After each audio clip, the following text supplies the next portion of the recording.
Hello, everyone. Thanks for joining us today for this Q&A webinar that will help you understand the new COVID-19 telehealth regulations. We'll have a brief presentation followed by the Q&A. So to ask a question, type it into the questions box on your screen. And in the box at the bottom of your screen, you can download a PDF copy of today's slides. We are recording this webinar, and that recording will be posted on our COVID-19 resource page, which is accessible by going to our homepage at diabeteseducator.org, and we'll also have a direct link for you at the end of the webinar. With us today are Chris Kalin from the Billings Clinic in Miles City, Montana, and from ADCES, we have Leslie Cole, Chief Science and Practice Officer, Sasha Uhlman, Director of Diabetes Education and Prevention Programs, Kate Thomas, Director of Advocacy, and Joanne Rinker, Director of Practice and Content Development. So I am going to throw it over to Joanne. Thanks so much, Megan. So today is going to be a 30-minute sort of fast and furious update and Q&A session. Updates are basically happening sort of minute by minute, and so we're going to start first by turning it over to Sasha so we can jump right in. Sasha, I'm going to let you take it away. All right. So as I lead the DAP accreditation with CMS, I'm going to set the tone for this discussion on the COVID-19 emergency measures impacting accredited programs, but I'm going to try to provide a quick review of the basics and then explain how the 1135 waiver affects our DSMES practices. So the standard Medicare DSMT benefit, beneficiaries receive 10 hours of initial training within the first year of diagnosis, up to 1 hour of DSMES can be one-on-one, and 9 hours must be billed as group unless barriers to group learning are identified in the referral. We did confirm with our CMS representative yesterday that COVID-19 is an approved barrier to group learning. So all beneficiaries may be eligible for one-on-one DSMT, but they may need a new referral if the original referral was for group. Also, 2 hours of follow-up annually starting year 2 with referral, and this has always been able to be one-on-one. Also, ADCES accredited and ADA recognized DSMES programs bill under an entity program ID. All instructors bill under the same NPI number when billing DSMT. So that's G0108 for individual DSMT and G0109 for group DSMT. Medicare Telehealth. What this is it must be audio and video real-time communication. What has changed with the waiver is they allow phones with audio and video. Previously, they did not allow smartphones. Also, what has not changed is the distance site practitioners who are approved to furnish and get payment for covered telehealth services. And those are also subject to state law. And so when it comes to DSMT, most relevant practitioners are the nurse practitioners, physician's assistants, clinical social workers, registered dietitians, and so this is where it gets complicated. As you see, nurses and pharmacists are not on that list. Other things that changed with a waiver, the patient must go to an approved location for telehealth prior to the emergency waiver. They could not receive telehealth at home. However, the waiver has allowed patients to receive telehealth from home. Also, prior to the waiver, patients must live in a rural designated area, which only a small subsection of beneficiaries were eligible. The waiver now allows all Medicare beneficiaries access to telehealth. Few questions we are still waiting for response as we're in communication, very close communication with CMS, who is getting our issues on the agenda.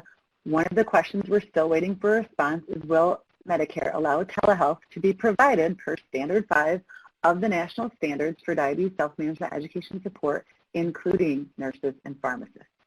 Our second question is for calendar 2020, if Medicare will allow us to waive the requirement that the initial 10 hours of DSMT training must be furnished within a continuous 12-month period. And then the final question we have for them that we're waiting for a response is we are asking that phone-based audio-only DSMT visits be allowed by all DSMT providers during this national emergency to meet the needs of those without access to secure audio and video communication. And I will turn it over next. Back to Joanne. Okay, so we're going to turn it over to Kate for an update. Hi, everyone. This is Kate Thomas. I'm ADCES's Director of Advocacy. And as Joanne mentioned at the start of this program, things are happening minute by minute, and I'm excited to report that about 30 minutes ago, we received word that the U.S. House of Representatives passed a $2 trillion coronavirus relief bill. This had initially been passed by the Senate in the wee hours of the morning on Wednesday, and so as part of the process, it then went over to the House for consideration. There was quite a flurry of activity this morning on the House side, and so the House did pass that. As I mentioned, it's a $2 trillion relief bill, and it's the largest emergency economic package in U.S. history. And so why is this important? I think many of you who participated on the previous webinar know that and have been asking questions about what happens to FQHCs and RHCs in terms of telehealth billing. Well, this legislation has a few provisions in that which I think can answer some of those questions. So under this federal legislation, FQHCs and RHCs during the COVID-19 emergency period can serve as distance sites for telehealth consultations. And so it really removes some of the restrictions around Medicare reimbursement for telehealth services provided in these sites. I know that it's hard to process the information in real time, so I thought I would kind of couch this in terms of next steps. So Congress has acted. The President is expected to sign this legislation soon with these provisions. And then this information will then go over to Medicare, and we will await Medicare making further guidance before putting out additional information. So for those of you who have questions about FQHCs, I want you to know that that was a provision in the latest piece of legislation passed. And we will await further word from Medicare in terms of how that will be implemented. A few other items of interest in that legislation relate to seeing new patients. Prior to the legislation passing, CMS was saying that they would waive enforcement of any new patient restrictions. So prior telehealth regulations required that the provider have an established relationship with that patient. This legislation would now pave the way for people to see new patients given the current circumstances. Additionally, for anybody that has been following this legislation also included an extension of funding for the Special Diabetes Program. So this is an important program that funds type 1 diabetes and special diabetes programs for Indians at current levels through November 30th, 2020.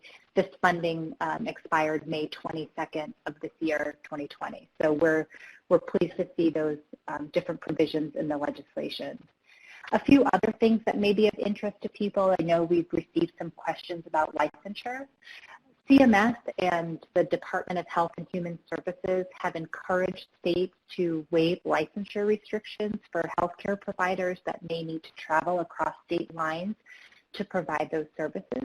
And so U.S. HHS Secretary Alex Azar sent a letter to all state governors asking them to do so. I know that some states have waived licensure requirements. If you do have a question about providing telehealth services across state lines or licensure requirements, I would encourage you to check directly with your licensure board and see what restrictions there may be. But there is a movement to waive some of those restrictions. And finally, just wanting to share some resources. You'll see some slides with some COVID-19 information. Here are, I know everybody's getting information in a million different directions, but here are some core resources that I think provide the most succinct information for people. Some of them are from Medicare. There's one on the Center for Connected Health Policy, and that has pretty much a breakdown of everything that you need to know at a very high level. There are some HIPAA regulations, and there are also some resources from the Academy of Nutrition and Dietetics. So additionally, I think some questions that come up may be directed to your Medicare administrative contractor. And we do have this information on ADCES's COVID-19 website. You'll see the MAC contact information. If you find your MAC, you can look at their website. They may have additional guidance because some of these questions coming up, the MACs are going to be the one processing claims, so they may be able to give you some specific information relative to your questions. So I would encourage you to take advantage of these resources, take a look at them, especially the Medicare fact sheet and FAQ. They break things down in a simple way. So that's my update from the federal side, and I think I'll turn it over to Chris now, and she can provide some additional information. Thank you, Kate. So one of the things I wanted to reflect a little bit on based on some of the questions from the webinar we did on Tuesday were readiness and talking points. This came about from a lot of different folks asking questions. When I approach this from my standpoint of getting my patients ready for telehealth, they're used to talking to me, or if they're new, being aware they would come into the clinic. This instance of being able to connect them, I'm really coming to them as an IT or a tech person. May or may not be something they've done before or interested in, but we realized at our facility once we were rolling out telehealth for physician providers, DSMES, we knew a lot about the tech behind it in terms of how we needed to get it into our EMR, and then we chose the Skype for Business platform. So we had a lot of instruction there, but we were left with the direct contact to our patient. So I approach it from these bullet points that you see on this slide. Initially, we need to know if our patient has an email. That's our direct opportunity with Skype for Business, to email an invite into our platform. So we also need our patients to be able to answer if it's a PC, a laptop, or a tablet, does it have a camera with audio capture? We were finding, we know about the regulations being allowed to be on a phone and if they're able to get their email on a smartphone, but a lot of our folks are in rural areas and that might not be something. So if they say, yeah, I have a cell phone, but it's a flip one, then we need to really find out what's a little bit more out there in terms of their equipment. So having them understand, this is our opportunity to educate them about what the tools that they might need. So we, as I said, using Skype for Business, and maybe you're using Zoom Healthcare, maybe you're using some of the other items that we listed in some slides on the Tuesday webinar. If you're able to have them actually be able to check if they can get it downloaded. In our case, they don't need to be in the Billings Clinic business capture. They just need to have it loaded onto their phone or onto their PC or tablet. So we schedule an appointment, get an emailer out there, and we request that the individual either open or accept the meeting to test the access prior to the appointment.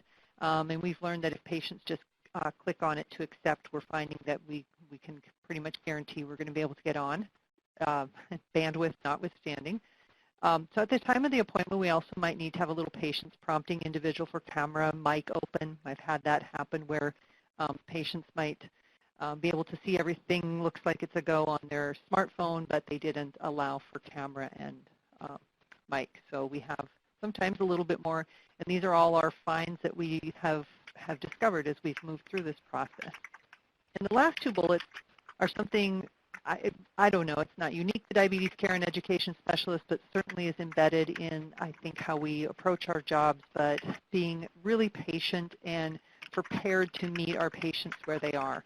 Right now, there's an awful lot of stress and anxiety, and as I've done set up visits and carried out telehealth visits this week, one of the biggest things that's been evident is remembering all of that. And I know none of us need those reminders, but it's something that I carried through to my facility because we really want to remember this could be causing more stress. Last thing we want to do. I was trying to connect to a gentleman yesterday whose all-access data, unlimited data plan was ratcheted down so low that I could just see on my indicator he was getting kicked off and kicked off and kicked off. Finally, I just dialed him up. He said, yeah, I was getting kind of mad, so didn't want that to happen. And then some of these folks will be just ready to go with technology. Some will be anxious. Some will be unable. So I was really happy to see some of the asks that we have for CMS, because if some of you are practicing like I am in a rural area, the access is just not going to happen for this. Right now, my son is babysitting a little boy who has type 1, and when his mom dropped him off at my house this morning, she said, yeah, we don't have access out in our rural area, and she's just several miles out of our community. So there's a no right there and an opportunity. But these are all some of the talking points that I shared with my facility, and we've kind of embedded into our, oh yeah, got to remember how to engage to our patients. So I liked these tools, and if it's a readiness assessment tool that would help you, it's one that we've kind of used as a thought of capturing our patients. Thank you. Thank you, Chris. I appreciate that. So we have a handful of questions that have come in. I'm going to start with the first one. I'm going to ask Leslie if she can answer this, and it's kind of a broad question. Who can bill for DSMT via telehealth, and being sure to cover hospital billing as well? Thank you, Joanne. I just want to point out again, back to what Sasha had said earlier, that it really nothing changes. You still have to have an accredited or recognized service in order to bill for DSMT, and that includes via telehealth. So nothing is new, and that includes the nurse practitioners, the physician assistants, the clinical social workers, registered dietitians, and in addition, yes, hospitals can bill for Medicare DSMT. They, again, bill under the same NPI number that they are either accredited or recognized under. It's important to point out a while back that Medicare actually revised the DSMT billing for hospitals and the guidelines, so they did open it up so they can use, because we've been getting a lot of mixed messages here, and I apologize for any confusion. So some hospitals do bill under the CMS 1500 claim form, and some hospitals bill under the UB04 form. So that is, whatever they're billing under for the DSMT program, that would be the same for the telehealth. The other questions I have received around that is, what about the place of service code? Well, when you're using that CMS 1500 form, there is a place to put the place of service code in there, and that is 02. However, if your hospital, like maybe a critical access hospital, is using the UB04, there is no place to place the place of service. So how is that for tongue tie? So you won't be having to put that in there. So yes, again, hospitals can bill for this. Hospital outpatients, they must be accredited or recognized, and either of those forms can be used. The other thing is, when the additional on the telehealth waiver, the 1135, HHS office did open up for the providing flexibility for healthcare providers to reduce or waive cost sharing for telehealth visits paid by the federal healthcare programs. So they really kind of opened that up for you if you wanted to reduce those costs. But I can't stress enough, and I know that Kate also pointed this out, so please go to our website, diabeteseducator.org, and see where we have all of these tools, and the one I'm speaking to right now is actually the fact sheet, the Medicare fact sheet, and then Kate also gave you all those other links. If you click on that link and it doesn't work, please copy-paste it into your URL, and I'm sure it will work that way. Thank you, Joanne. Thank you, Leslie. One more question for you. Is it true that RNs and pharmacists cannot provide telehealth services and be reimbursed under the program NPI number? Another great question, and I know a lot of you are waiting for us to work with Medicare on this, but we did get confirmation from Medicare currently. An RN and a pharmacist cannot provide telehealth services and be reimbursed under the program NPI number. They can't bill for the program, and they cannot provide the telehealth services. We are still working on this. If you would like to go see the letter that we sent to Medicare, please visit our website at diabeteseducator.org/advocacy. /ADCES policy and position statements, and you can see the letter that we submitted to them. We are still waiting for confirmation on that, as Sasha had pointed out earlier. Thank you, Leslie. Now I have a couple questions for Kate. So Kate, the first one is, are phone calls audio only approved for telehealth? Are both audio and video required, and what is the definition? Thanks, Joanne. And I think Sasha and Chris did a nice job hitting on this. And this is also something that you'll find in some of those resource documents that Leslie and I referenced previously. But currently, CMS allows for the use of telecommunications technology that have both audio and visual capabilities, and they are used for two-way, real-time, interactive communication. So that may include some of our mobile devices that have both of those audio and video capabilities, but they do have to be used two-way, real-time, interactive communication. That qualifies as an acceptable technology. So where the interesting part comes is in some of the relaxation of some of, or not relaxation, but HIPAA is not going to be enforced on some of these certain devices. So if people are using FaceTime or Skype, that would meet some of the technology needs during this national public health emergency. I know that Chris provided some really great information during the webinar on Tuesday, but some of those platforms that are allowable for video chats are FaceTime, Facebook Messenger, Google Hangouts, Skype. The only things that are not allowed are any applications that are public-facing, things like Facebook Live or TikTok, although I don't know who would be doing that via TikTok, but some of those platforms are not acceptable. Okay, thanks, Kate. And then one more for you. Can you just repeat any new info about FQHCs and rural health centers? Sure. As I mentioned earlier in the presentation, Congress just acted on a piece of legislation that would expand the list of services that can be provided for FQHCs via telehealth, or allow FQHCs to provide telehealth services. What we expect to happen is this legislation is going to be signed into law. As soon as that happens, Medicare will then have the authority to release guidelines around that change. So more information will be forthcoming.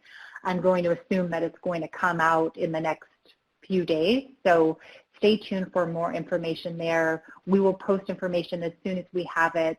Keep checking our ADCES COVID-19 resource page. Thank you, Kate. I have one question for Sasha.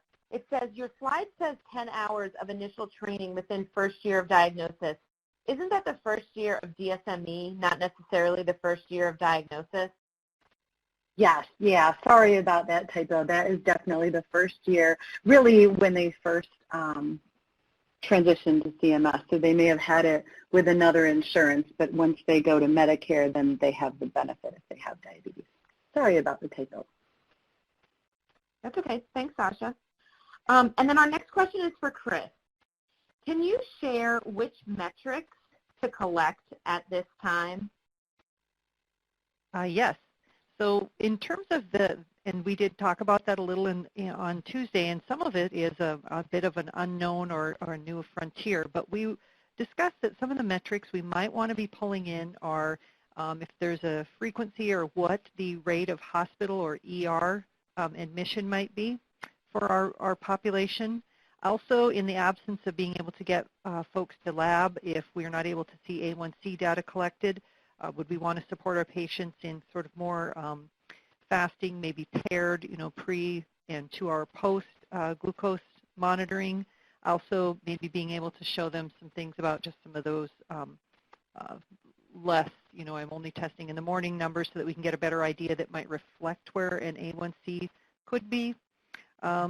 Also, if this causes an uptick for us in our facility, we like to have our patients use online portal access. Could this, be wanting to track if that's something that came out of it? one of the things also we look at is if patients are saying accepting our telehealth visits, we might want to be tracking who is accepting it, who is accepting a telephone visit only because of their tech issues or just their preferences. And sometimes patients might want neither, and they're just getting pushed out to 3 months out. I think one of the big things we've really been thinking about here is not losing our patients, not losing them to follow, not losing them to outcomes. Our bad outcomes is based on the fact that they're not integrating. So some of those things, I think the big thing is who we have now and tracking what they're doing. So we also have an opportunity, I think, here to not only as we visit with our patients to reflect on how was this visit, what were your perspectives, what more do you want to know, but also definitely do some surveys to our patients around this whole time frame and what we've actually had to get kind of just rushed to a change here with telehealth. So those are just some of my ideas. And believe me, it's not a complete list, and I'm expecting to think of more things as I roll along. So I'm just looking at that from our standpoint now. Thank you. Great ideas. Thanks, Chris. All right, we have just one or two more I want to try to get in the next couple minutes. So one, I think, Leslie, do we know if the commercial insurance plans are covering telehealth?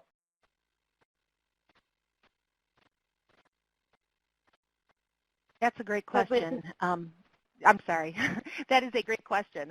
I should come off of mute before I start answering questions like that. What I will say is that Medicare has provided guidance to commercial health plan, other payers, based on what they're doing in the telehealth arena. So I can't express more that you should be reaching out to your billers to find out what your private payers are doing, because many of them are going with the same type of benefit. But the guidance is pretty clear from Medicare that they suggest to them the same telehealth benefits that they're doing here. But I can't speak to each and every one of them. There's too many. So please check with the payers that you are currently working with. And you may even find that many of the websites for these payers are having coronavirus updates on them and saying what they're doing. So please refer back to them. Perfect. Thanks, Leslie. Joanne, this is Kate. One more point to that. The resource that I mentioned earlier on the resource slide from the Center for Connected Health Policy does have a comparative chart about private payers, Medicare and Medicaid, that reflects what Leslie just said, but there are a few links in there to some of the private payer announcements, not all of them, just some. I think there are 3, so that may be also a resource that you could look at. Thank you, Kate. That's great. Thanks, Kate. Okay, and then our last question is, are all 10 initial DSMT hours can they now be done one-on-one? Sure, yeah, this is Sasha. Yeah, I'll take that one. Yes, we did confirm with our Medicare representative that as long as there is a referral in place, one-on-one can be a special. They can choose one-on-one as a special need, even if in that first year, and the special need would be COVID-19.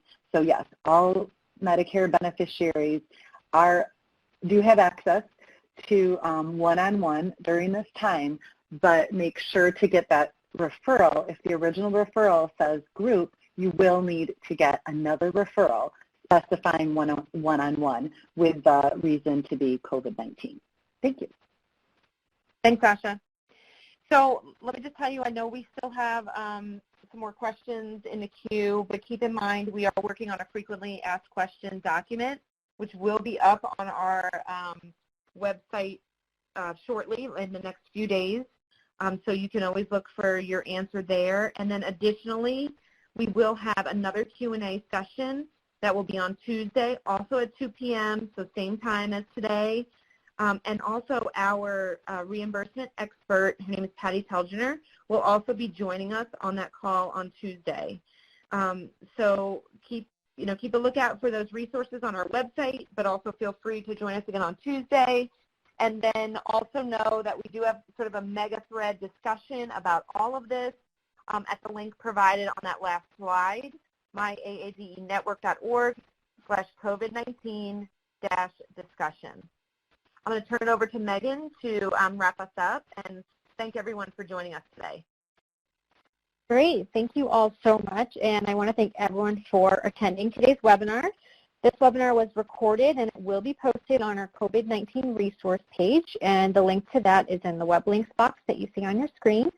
As Joanne mentioned, we'll have another Q&A webinar this Tuesday at 2 p.m. Eastern, so I've also included a link to that in the web links box on your screen.